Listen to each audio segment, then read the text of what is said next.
Amigo torcedor vascaíno, agora confirmou tudo, tá? O Vasco já tem o modelo de compra definido do zagueiro Diego Carlos e também do atacante Bruno Duarte. Os dois próximos reforços do Vasco da Gama já estão engatilhados. Eu vou trazer essa grande informação para você aqui na manhã deste seu sábado. Além disso, também trazer informações importantes sobre mais um nome que o Vasco da Gama também tem interesse neste mercado da bola, o atacante argentino Ezequiel Ceballos, tá? Fique ligado, fique atento, pois é claro, eu vou trazer tudo o que está acontecendo dentro do mercado da bola do nosso Vascão. Tem também Marcos Lamacchia querendo salvar o Vasco a todo custo e comprando um barulho do Cruz Maltino na justiça. E tem o BAP, o bobão do BAP, conseguindo mais uma vez prejudicar o Vasco. Olha, é surreal, cara. É surreal como eu tenho raiva de um clube que se chama Flamengo. Eu vou explicar para você o que está acontecendo nesse seu Acorda Vascão. Quero começar primeiramente falando exatamente sobre contratação, tá? O Vasco da Gama, amigo, ele tem um planejamento muito bem definido, tá? Para essa temporada de 2026, para essa janela de transferências em específico. O Vasco já conseguiu trazer 2 reforços, sendo eles o volante Santiago Sousa e o atacante Facundo Colídio. Ontem eu trouxe a vocês a informação referente à Crefisa, que avalizou, né, a chegada de Santiago Sousa ao Vasco. Ela entregou ao Racing as garantias bancárias para que o Racing liberasse o volante argentino a chegar no Vasco da Gama. Havia uma grande desconfiança por parte do clube argentino em liberar o Santiago Sousa ao Vasco da Gama, até pelos problemas que o Racing já enfrentou com clubes aqui do futebol brasileiro e pela situação financeira ruim que o Vasco vive. Então, o Racing precisava de uma garantia de que o pagamento seria feito. A Crefisa foi lá e avalizou o negócio. Então, a Crefisa está junto, o Vasco, e o Vasco está passando por um momento financeiro muito complicado. Isso já é uma realidade muito nítida. Mas o Vasco, ele segue mapeando nomes no mercado da bola. Por exemplo, nas últimas horas, tivemos a informação que o Vasco tem mapeado, isso é uma notícia que eu já trouxe a vocês já, inclusive, há algum tempinho, o ponta-direita Ezequiel Ceballos, jogador que tem contrato com o Boca Juniors agora, no fim de 2026. Então, é um atleta, né, que está aquela prateleira de jogadores chamados de oportunidade de mercado, já pode assinar um pré-contrato com qualquer outra equipe. Há o interesse do Vasco, mas ainda não há negociação. Mas é um nome que a negociação se torna até fácil de acontecer, exatamente pela situação que ele vive no Boca. Não renovou, tem o desejo até de vestir a camisa de algum outro clube, e o Vasco está de olho. Há um interesse, 24 anos, jovem, com bons números, jogador que veste a camisa de um gigante do futebol sul-americano, que é o Boca. Na temporada passada foram 6 gols, 3 assistências. O jogador que é cria do Boca está desde então no Boca Juniors. Esse é Ezequiel Ceballos. Então o Vasco tá lá, ó, tá de olho, oportunidade de mercado, vale a pena contratar. Mas há uma grande dificuldade financeira do Vasco andar com as tratativas. E aí eu quero trazer a vocês a informação referente aos 2 nomes que o Vasco, inclusive, nessa janela de transferências encaminhou. Informações do amigo Lucas Pedrosa, um abração aí pro Pedrosa, é que o Vasco tem encaminhada, nesse momento, a contratação de 2 jogadores. O zagueiro Diego Carlos e o atacante Bruno Duarte. Está fechada, tá, a contratação desses 2 atletas. Entretanto, qual é o grande problema? O Vasco já se acertou com o atleta, já se acertou com os seus respectivos clubes, mas as contratações elas só podem ser concretizadas, ou seja, finalizadas, caso o Vasco consiga um empréstimo no valor de 150 milhões de reais no modelo de IP, que busca, nesse momento, um aval da justiça para a realização do empréstimo desse valor. Então, tá tudo certo, tá tudo alinhado, podemos dizer, está fechado.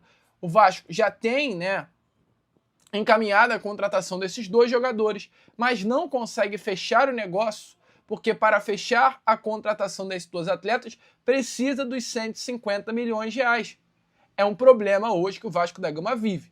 O Vasco fechou 2 negócios com 2 grandes jogadores, mas não consegue contratá-los por conta desse empréstimo. Além de Diego Carlos e do atacante Bruno Duarte, o Vasco tinha negociações com um volante, camisa 8, com boa chegada de área e também com um ponta. Então a situação, amigo, ela é muito clara, é muito específica, é muito fácil de entender, que eu estou trazendo a você aqui na manhã desse sábado.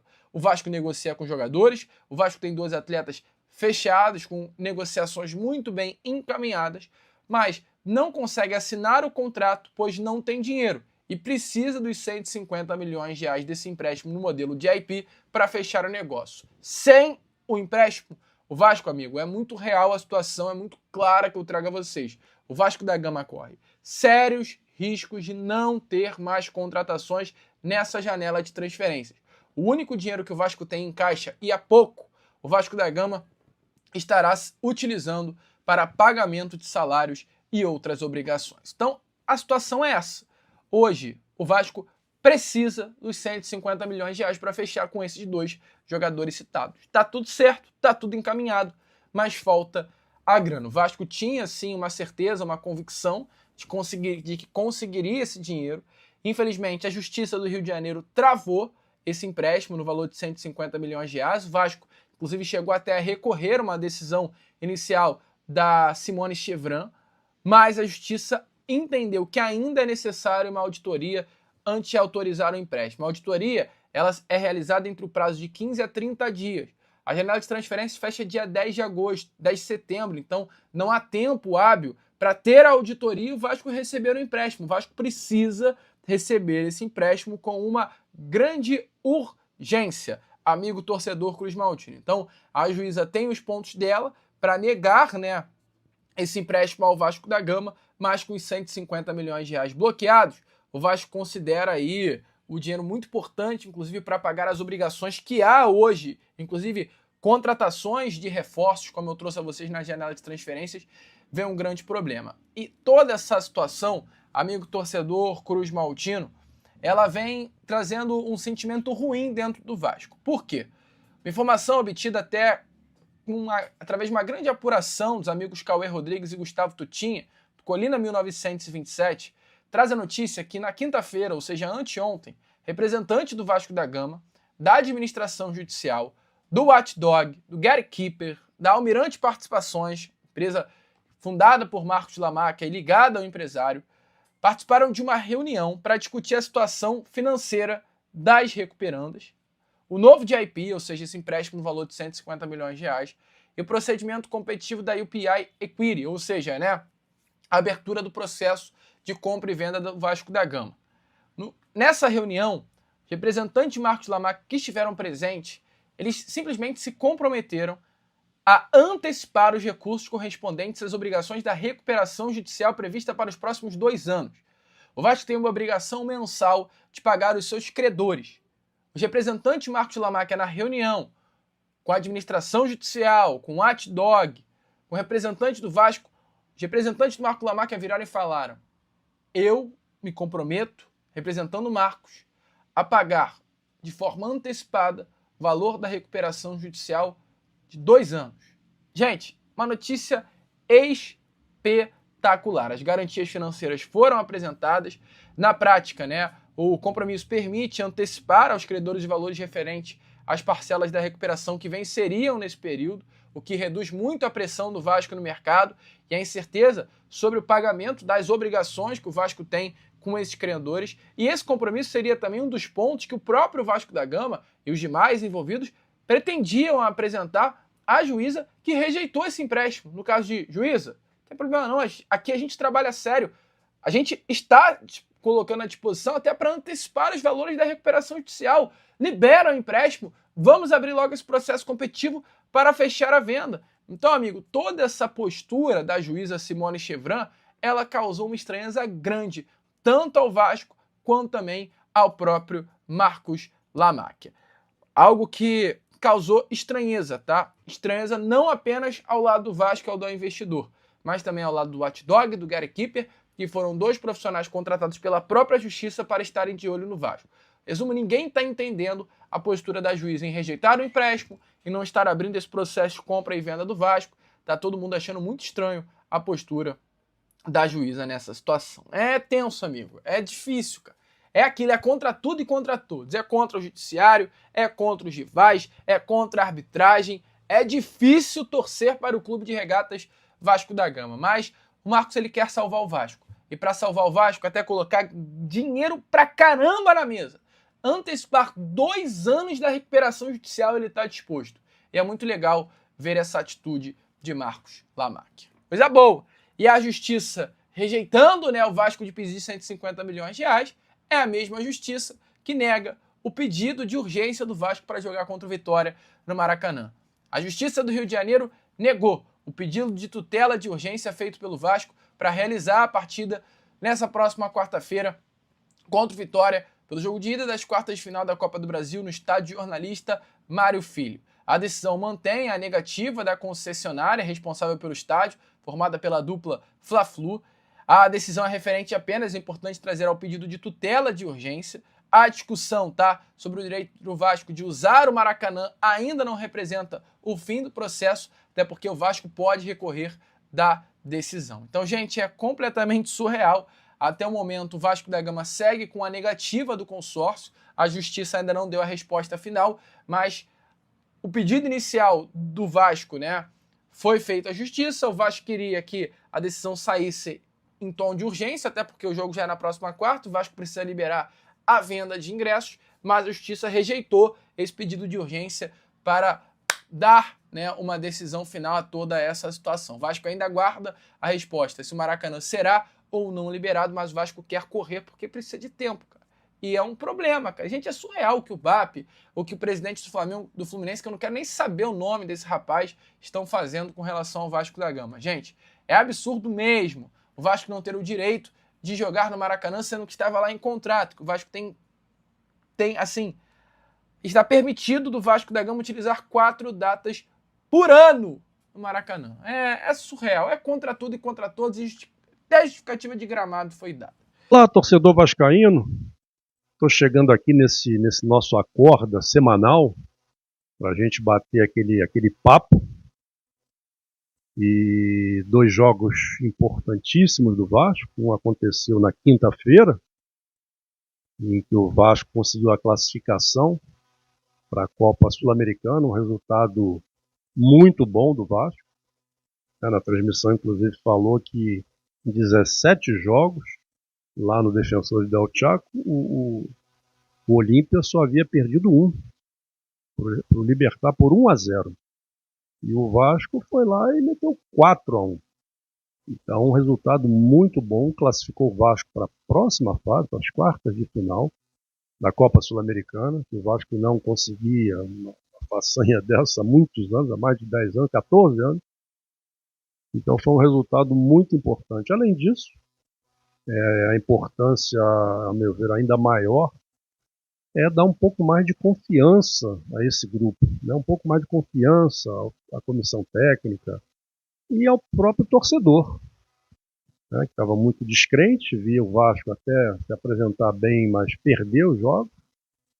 E na quinta-feira ele se apresentou bem e ganhou o jogo, e ganhou com o pé nas costas, né, como se diz, e poderia ter sido até mais, né, se o Vasco tivesse feito aqueles 3 gols que perdeu até os 6 minutos do segundo tempo. O Adson perdeu, o Thiago Mendes perdeu, enfim. Mas de qualquer forma, um resultado muito importante para o Vasco. E o jogo de domingo, né, um jogo de domingo, que aí é tudo diferente. É outro campeonato, é outro adversário, é outro tipo de gramado e condições muito adversas aí para o Vasco. O Palmeiras brigando para ser campeão, o Vasco no desespero, querendo sair da zona de rebaixamento, e as coisas não estão se encaixando nesse campeonato brasileiro. O Vasco jogou 4 vezes sob o comando do Emanuel, e empatou 2 e perdeu 2. Então a situação do Vasco está muito difícil no Campeonato Brasileiro. Não está impossível, né, do Vasco permanecer na Série A, mas tem que começar a pontuar. Andou perdendo grandes oportunidades, né, perdeu do Atlético Mineiro em casa, perdeu do Bragantino em casa, empatou com o Mirassol, né, perdeu do Vitória num jogo igual, perdeu agora do Santos num placar mentiroso, mas perdeu. Então o Vasco tem que se recuperar. Ok? Eu vou falar da arbitragem desses 2 jogos. Agora, antes disso, eu só queria lembrar para o torcedor dar aquele like, para dar aquela força. E para quem não está inscrito ainda, se inscrever. Né? A gente pediu bastante ao torcedor, né? E o torcedor atendeu fazendo as inscrições, batemos os 300 mil, nós estamos com mais de 301 mil inscritos no canal. Então, para quem não está inscrito ainda, aproveita para se inscrever. É de graça, não tem problema nenhum. E não esquecer nunca de dar o like para valorizar aqui o trabalho que é feito aqui no canal, tá bom? E a gente fica através das notícias, é a notícia da SAF, é a notícia de presidente de outro clube querendo interferir, atrapalhar o Vasco, é notícia de contratação. Então, Flávio Dias, Emerson, fica todo mundo doido aí atrás das notícias para informar o torcedor com veracidade, né? E com muita credibilidade é o que tem o canal. Tá bom? Bom, falando da arbitragem de Olímpia e Vasco, do árbitro uruguaio, o Esteban Ostoich, eu realmente não gostei, porque um árbitro inseguro e um árbitro que tinha todas as condições de se apresentar bem, um jogo que não exigiu muito, né? Jogadores até de forma cordial, né? Um tratando o outro de forma cordial, sem aquela rivalidade que existe em muito jogo de brasileiros e argentinos, por exemplo. Ou na quinta-feira não teve esse tipo de problema. Então, um jogo que para arbitragem é o ideal, um jogo bom, importante, decisivo, mas jogado de uma forma leal, sem muita pressão, mas o árbitro conseguiu se enrolar no jogo dele. De vez em quando ele parava o jogo, advertia verbalmente alguns jogadores, e nem os jogadores sabiam por quê. E a gente que estava vendo o jogo também não sabia. De repente o jogo está parado, mas por que está parado esse jogo há tanto tempo? Era o árbitro advertindo verbalmente lá, e do nada, não tinha acontecido nada, para ele parar o jogo e advertir os jogadores. Então, um árbitro muito confuso, com critérios totalmente equivocados, deu cartões amarelos para jogadores do Vasco. Todos, aliás, nessa parte ele foi até coerente, deu os cartões que os jogadores mereceram. Agora, dois cartões para o Olímpia que também mereceram. Agora deixou de dar 2 cartões também, a mais para o Olímpia, em lances idênticos. 2 jogadores do Vasco receberam cartões amarelos e ele pedia ataque promissor. É aquele ataque que o jogador segura, ou segura pela camisa, ou segura pelo ombro, e impede do adversário atacar.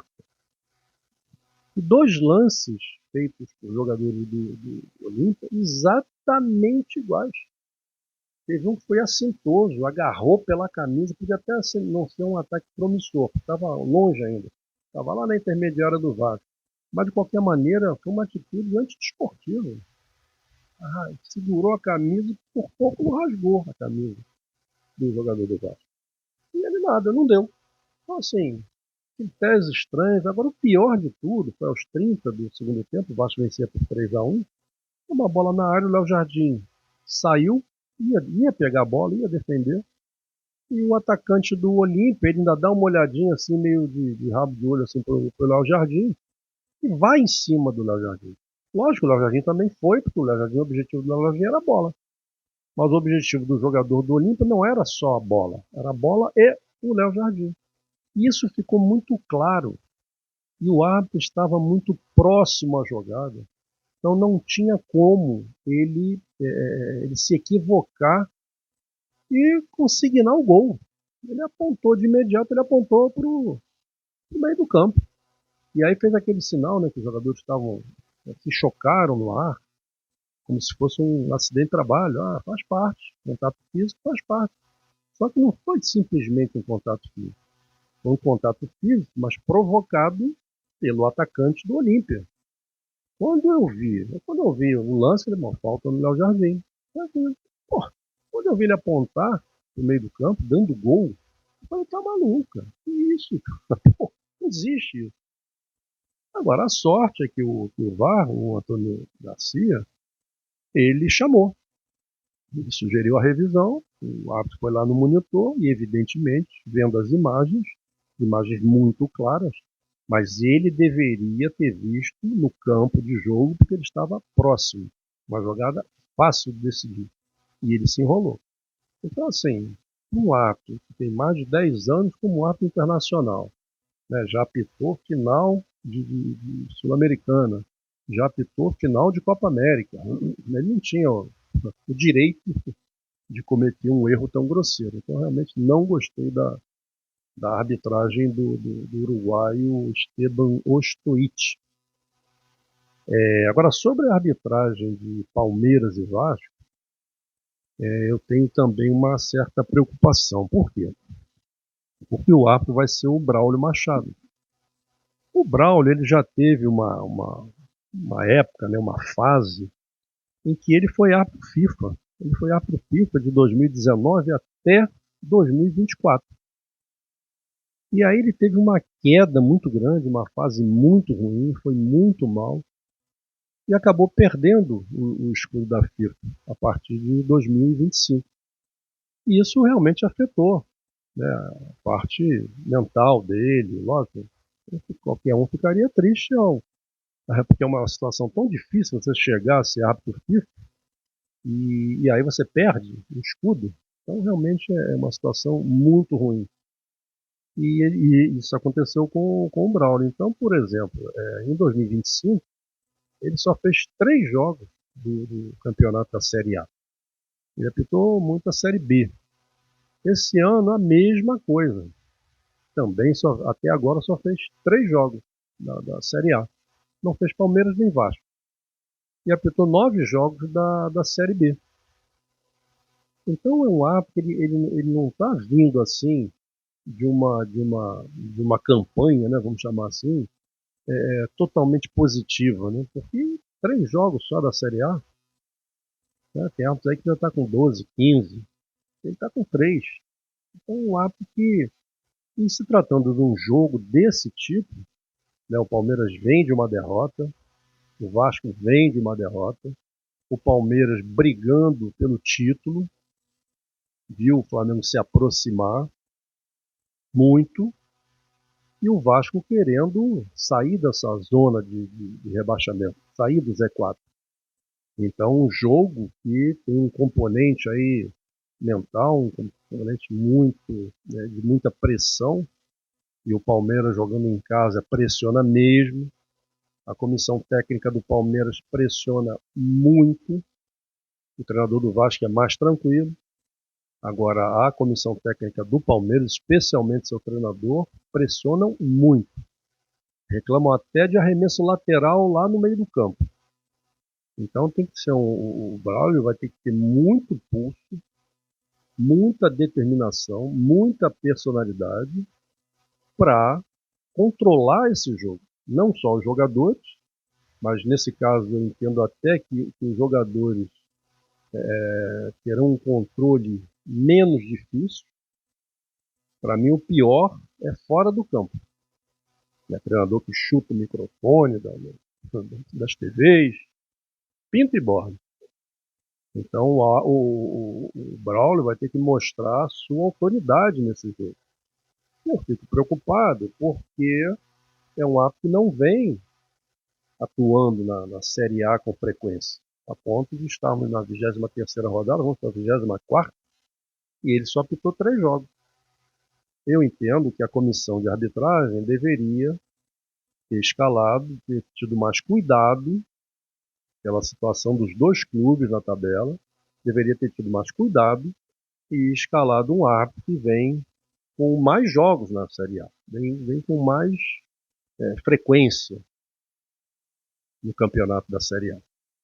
Mas, de qualquer maneira, vamos aguardar para ver. Agora, só fazendo um lembrete, e o Thiago Mendes deve se lembrar muito bem, não tem a menor dúvida disso, o Braulio foi quem apitou Vasco 2, Paysandu 2 pela Copa do Brasil. E o Thiago Mendes, aos 44 do segundo tempo, uma besteira que fez, um jogo decidido, no agregado estava 4-2 para o Vasco, e o Thiago Mendes deixou o cotovelo no rosto do jogador do Paysandu. E o Braulio Machado era o árbitro do jogo, e imediatamente sacou o cartão vermelho e expulsou o Thiago Mendes. A meu ver, foi uma expulsão justa. Mas, de qualquer maneira, eu estou relembrando ao torcedor esse lance, porque o Thiago Mendes tem que ter muito cuidado. Ele é o capitão, ok, mas tem que ter muito cuidado. Ele já levou, por exemplo, um cartão amarelo totalmente não, ele tinha até razão na reclamação. E foi a reclamação por causa do gol que o árbitro daria, o gol do Olímpia, que faria 3-2, e num lance absurdo e falta no Léo Jardim. Então, foi um absurdo. Lógico, qualquer jogador fica nervoso, é evidente. Mas o Thiago Mendes, ele sempre passa um pouco do ponto, né? Ele tem que ir até a página 10, mas ele não consegue. Ele ultrapassa a página 10, vai parar na 20. Então tem momentos que você faz o seu papel, ok. Pô, você tá nervoso, você também o cara não é de gelo, o cara não é sangue de barata. No gol daquele, ia complicar o jogo, ia fazer 3-2, faltava ainda 15 minutos de tempo regulamentar, mais acréscimo, pressão toda que ia acontecer da torcida, então evidentemente que ia mudar o jogo. Então o jogador e o lance totalmente equivocado. Então, eu tiro a razão do nervosismo. Não só dele, como apareceu o Tietê, como apareceu o Puma. Os jogadores foram para reclamar, ok. Mas só que chega num ponto, sabe, você encarar o ar, né, ficar frente a frente com ele, né, fazendo uma coisa assintosa, aí acaba que o árbitro também, né, ele está ali, ele pode ter até errado, mas ele também não quer ser afrontado. E aí aplicou o cartão amarelo, ainda mais o Thiago sabendo que ele estava pendurado. Então, o próximo jogo do Vasco, que vai ser contra o River Plate ou com o Independiente Santa Fé, o Thiago já não joga o primeiro jogo. Foi o que aconteceu na Copa do Brasil. Ele levou um cartão vermelho no penúltimo minuto de jogo, com a classificação garantida, pô. No placar agregado estava 4-2. Ele vai deixar o cotovelo na cara do jogador do Paysandu para ser expulso. Aí não jogou o primeiro jogo contra o Fluminense. Ainda bem que o Vasco conseguiu se classificar em cima do Fluminense, mas poderia não conseguir. Então o Thiago Mendes tem que segurar um pouco. Pô. Ele é o capitão, tá bom, mas ele não é o general, pô. Calma. Faz o seu papel, reclama, não tem que reclamar, dá uma pressãozinha, dá uma conversada, ok. Mas chega uma hora que dá uma recolhida. Sabe? Você fica insistindo, porra. O árbitro também não parece não, mas é um ser humano também. Então também tem o momento dele que ele aguenta até certo ponto e depois também toma atitude, pô. Tem que ter um pouco mais de cabeça. E agora esse jogo com o Palmeiras é justamente o árbitro, o Braulio Machado, que expulsou ele no jogo da Copa do Brasil. Então ele tem que ter um cuidado dobrado. Lógico que não fica uma coisa para o outro, normalmente o árbitro não. Acabou o jogo, acabou. Tomou atitude ali, tomou e tal, acabou, morreu. E vai para outro jogo e não leva, a não ser que tenha sido uma coisa gravíssima, uma coisa de outro mundo, não foi. Mas é bom que o Thiago Mendes segure um pouquinho a onda, porque o jogo em si já vai ser muito nervoso. Palmeiras querendo a vitória de qualquer maneira, né, que agora o primeiro posto já está ameaçado, e o Vasco querendo a vitória de qualquer maneira, porque está lá embaixo. Então vai ser um jogo muito difícil e o Braulio Machado vai ter que aplicar tudo que ele sabe mais um pouco. Alô, amigo vascaíno, não esqueça, por favor, de se inscrever, deixar o seu like e fazer o seu comentário, pois é muito importante para o crescimento do canal. Até o próximo vídeo com mais notícias do nosso Vasco da Gama. Um abraço.